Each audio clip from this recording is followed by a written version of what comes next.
Hi, and welcome back to the DPAF. And I wanted to do a podcast reflecting on the variants of the virus.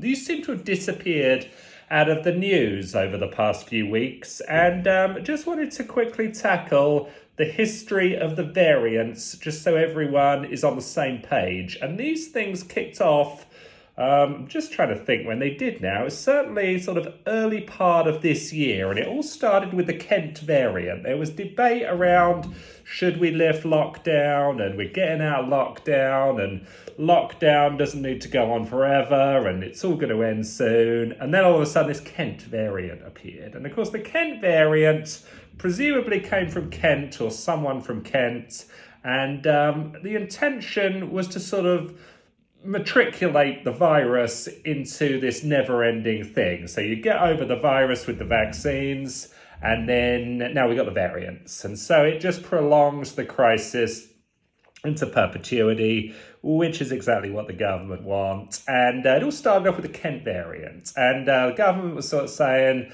this Kent variant's pretty serious. We got to all be worried about the Kent variant. We can't do anything until we can better understand the Kent variant. And no one in the public really took too much notice of this. There wasn't really any widespread fear, which, obviously was not what the government wanted. And so they upped the ante, you'll remember, about a month later with the South Africa variant. So this is the kind of the internationalization of variants. The Kent variant wasn't that serious, but now all of a sudden with the South Africa variant. And again, it didn't really have the impact that the government wanted. The government wants the impact to be fear.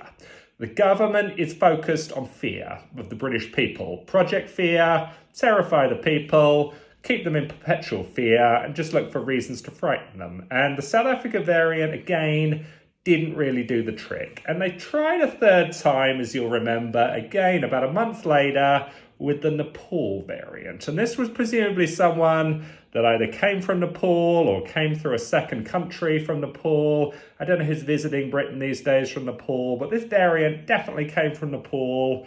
Matt Hancock was still involved in government, in the health department at the time. He was talking about how the Nepal variant was a pretty big deal. And this is kind of where things started to get interesting, because the sort of race-baiting sector of society got involved and said this is racist to keep calling all these variants by where they came from. And so the name had to change to the Delta variant, but it was still the Nepal variant. I mean, the Delta variant was the Nepal variant. A lot of people still call it the Nepal variant today, and it had come from Nepal. But because it was racist to call it the Nepal variant, we had to call it the Delta variant. And of course, it misled the public into thinking this was an even newer variant, but it wasn't. It was still the Nepal variant. But anyway, the Delta variant sort of caught wind. It was sort of, wow, Delta, this is like a pretty big deal. This is a pretty serious variant, even though I was telling people it's just the Nepal variant with a name change.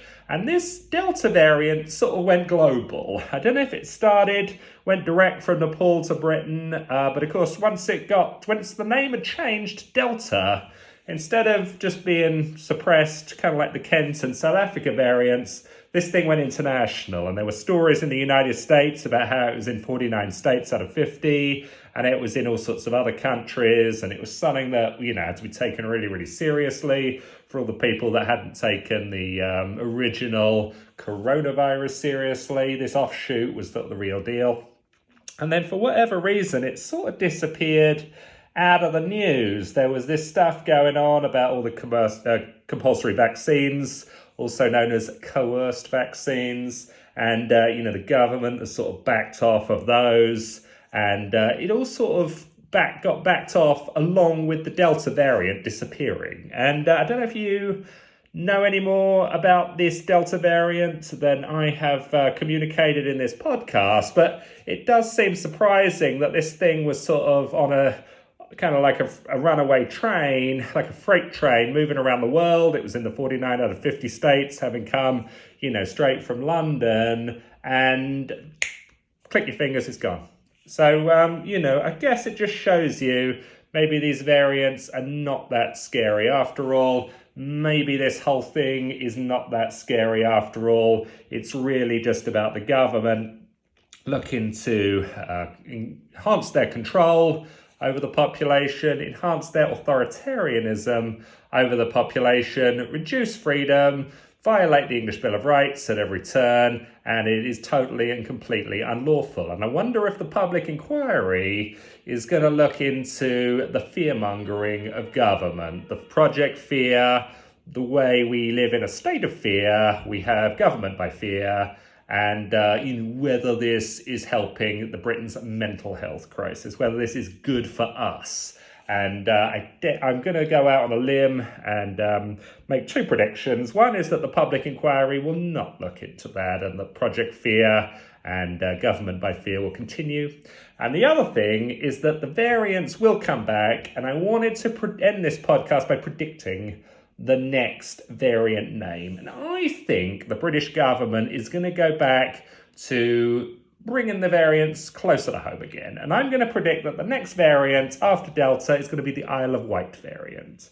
And just before I started doing this podcast, someone was asking me, David, why are you going to call it the Isle of Wight variant? And I just think the Isle of Wight variant is a sort of a name that everyone can relate to. And it reminds me of Lockdown 1, when this virus was coming out of China and it was rushing across the world at a rate of knots. And it had kind of reached one country after another, and it was spreading around the country, and it was doubling every day. And this was the fastest moving virus I think anyone in power had ever seen. And I remember specifically that it reached the Isle of Wight. There was a case of the coronavirus on the Isle of Wight. And I don't know about you, but I've been to the Isle of Wight. It's a very, very small place. And I was thinking to myself, wow, if this virus is on the Isle of Wight, it's going to be infecting every single household on the Isle of Wight within a matter of days, possibly within a matter of hours. I mean, if it can come from China, if it can infect the whole world in a matter of weeks and months, how long is it going to be before it infects everyone in the Isle of Wight? And to my surprise, very, very few people on the Isle of Wight got infected by the virus. Very, very few people on the Isle of Wight died from the virus. And yet it's amazing that once the virus sort of arrived on the Isle of Wight and elsewhere, it started spreading, much more slowly. And, I suppose it had to cooperate with government timelines. The government didn't want the virus to end quickly. All this stop the spread stuff really means let's perpetuate the spread, but let's do it slowly. Let's do it on a government timeline. And I just think it's interesting where all this fraud is exposed is really to do with the spread of the virus, or lack thereof, on the Isle of Wight. And I think it would be ironic if the government named the next variant the Isle of Wight variant. We're just going to have to see what happens. But I hope you like this information. It provides some food for thought. Please subscribe to the channel if you haven't already, and we'll talk to you soon.